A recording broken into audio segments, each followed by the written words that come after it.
Hey everyone, Tom here with another episode of Mortgage Tech Talks. Today we are doing another market update. We are going to be diving into three topics. One, we're going to do a bit of a revisit of the direct document submission to lenders, some new platforms doing it, what that means and what that looks like. We're also going to be giving you some very practical tips. So, new features that are coming out in platforms that you use and how you can apply it to your mortgage business today.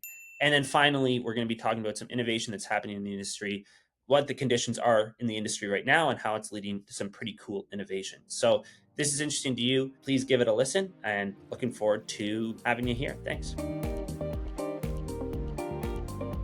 Hey everyone, Tom here again, coming back with another market update type episode for your Mortgage Tech Talks.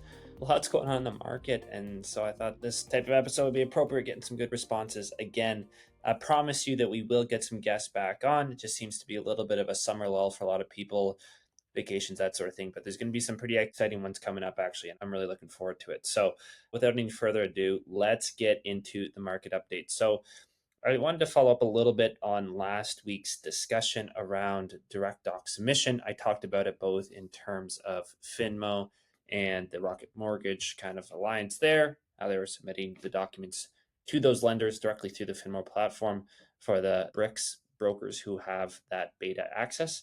And I wanted to expand on that. We have, again, our own Velocity, Newton Velocity account, and we're clicking around in it.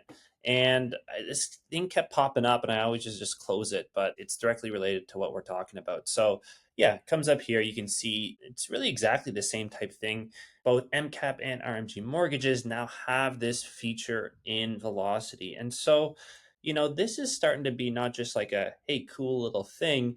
It's starting to be a bit of a trend. It's starting to be a little bit more than just, hey, this is going to enhance your workflow. It seems to be that quite a few of these platforms, Velocity, Finmo, I'm sure Filogix is going to get started if they aren't already there. I'm sure Scarlett and Boss are thinking the same thing, want to do this direct document transfer. And so I think it begs an interesting question of why has there been and why is there now so much focus on there? And I think there's two main reasons, I would say. One, we talked about it a bit last week, but I think it's worth diving into again, which is the kind of security, but more specifically the compliance perspective of it. I think that more and more we are seeing it. I talked about last week with the anti-money laundering regulations that are coming out. We're going to get more regulations. I think that's just like, it's like Ben Franklin. I think he said like death and taxes. Maybe we should have just said death, taxes, and more regulation, right? That seems to be the case, at least in Canada, what we seem to live with. For those who don't know the quote, it's those are the things you can't avoid in life, death and taxes. And I'm saying in Canada, you can't avoid death, taxes, and regulation. And so I think there's a bit of a bet being placed on that, saying security is going to become more and more important. If these types of leaks happen, there's going to have to be an audit trail for not only the agent, but the brokerage under them. And these types of things help that audit trail, but also just help overall security. So you're seeing that side of things, and I think that's important. But yeah, what we didn't talk about last week, and I think it's worth talking about a little bit now, is just to say, well, what else could it be? And, I think I said, okay, maybe it's this, your workflow a little bit more efficient. That's what they're talking about here. I don't think it makes it that much more efficient. I mean, I'm just thinking out loud. Well, what are you doing instead? So maybe you've collected through their client journey or their online application. You have those docs in the system already, and then you're doing a few clicks there to get it attached to the application for submission. What's the difference just doing a couple of clicks and clicking and dragging over to your email? I don't know if there's a ton of difference. I don't think it's that much more efficient. I think it's just honestly a lot to do with, capture, bringing it everything into one. I think it's a bet that these platforms are making ultimately. I think that ultimately, if I had to guess, some of these platforms want to just replace email entirely. And I think it's an interesting idea. For the longest time, I've always said, where you start as a broker is basically your inbox, and then you go inbox and Google Sheets, and then, eventually you get more sophisticated platforms. The inbox is really the basis, right? I don't know any broker who doesn't really live more or less out of their inbox. Some people get better, some people delegate, but the inbox is really the lifeblood. It's the bottom line. It's where you communicate with your lenders, communicate with your clients, communicate with your partners. And I'm wondering if that's part of it. These platforms are starting to realize, well, as soon as it gets into the inbox, now they're out of the system and it's hard for them to use. Could this potentially be trying to replace that, trying to get in front of that a little bit, saying, hey, do you know what? Is there a future in which the inbox is not that number one thing that lifeblood. I mean, these platforms obviously are really important to actually do your deal. It's going to be a tab that you have open next to your inbox, but I still think inbox is number one, and these platforms are number two. And maybe they're trying to switch it. And so maybe they're going after directly those types of interactions, communications, I don't know what you would call it, that happen in the inbox. They're trying to directly replace it and really kind of just be this hub, be all things to all people. And we'll see. My honest guess is to say that I don't think that's really going to happen. I find that over time, and as we get better and better tech, it's just going to proliferate more. There's going to be more platforms and people are just going to integrate it together instead of going all in one. But I think the other side of the coin is, as we go further down that road, which we're on right now, which is more platforms, which I think is a good thing, there's also a little bit of exhaustion, right? People saying, okay, another subscription, another login, another tab that I want to have open. There's definitely a bit of that. And so, maybe this is, the tide's gone out in terms of used to have just, one platform. Maybe now there's a lot of these other types of tools and different things out there like Blue Mortgage. Now the tide's maybe coming back in again. People tried that, maybe got a little bit exhausted, and these platforms are trying to capitalize on that, saying, hey, when this tide comes back in, when people are now trying to, okay, they tried a bunch of things.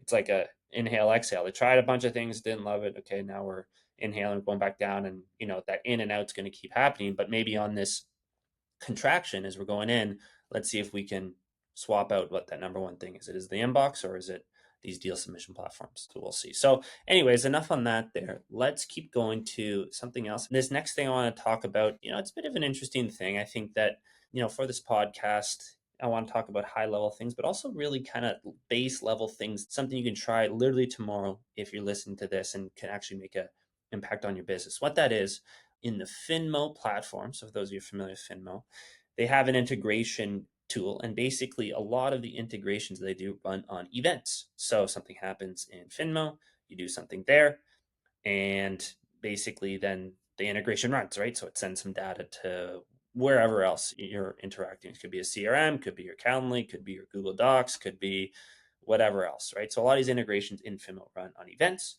Some of the first people to know about this kind of stuff, because we do a lot of integrations with Finmo, they come out with more events. So before, it was just like, hey, when an app was started, or when the client completes the app, or when you've submitted it to lenders. So the major ones, but they're adding more just to pick up more and more pieces of the whole process. So the one that they just added, there's a couple, but the really popular one that everyone's been asking for is deal status changed. So yeah, this is where you set up a lot of those integrations. So there's a lot of crazy stuff going on here. Don't pay attention to most of it. Just this part of your screen, you can see this is the dropdown that defines those events. And the newest one was deal status changed.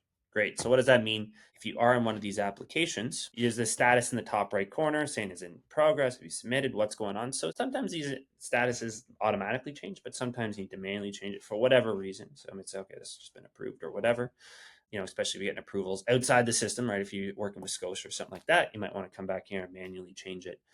And basically that's it. So before you had to say, okay, well, this was in progress, and then maybe click a button like this saying, okay, now go and update it in an external system.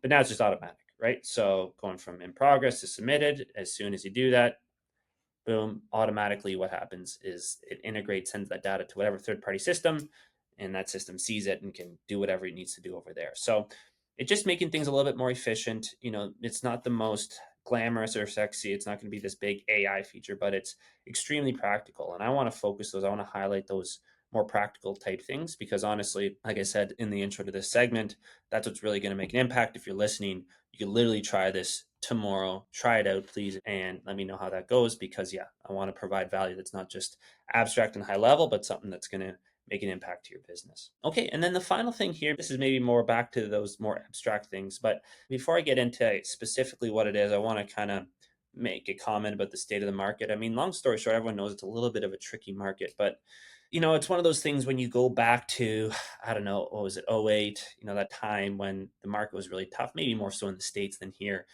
That was the time, if you look, that's when like Uber was created, when Airbnb was created. Like a lot of these big names that we know now that we just take for granted maybe as these amazing tech platforms, they started in these down markets, right? So why is that? Why does that happen?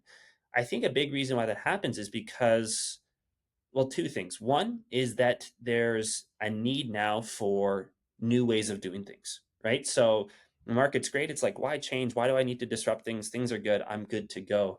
When things aren't so good, people now are hungry. And I think that, necessity is the greatest motivator in some cases. And some people are looking around right now in the mortgage market today, when it's not so great and saying, hey, we need to be doing maybe some new things. And so I think it creates that necessity, which is great.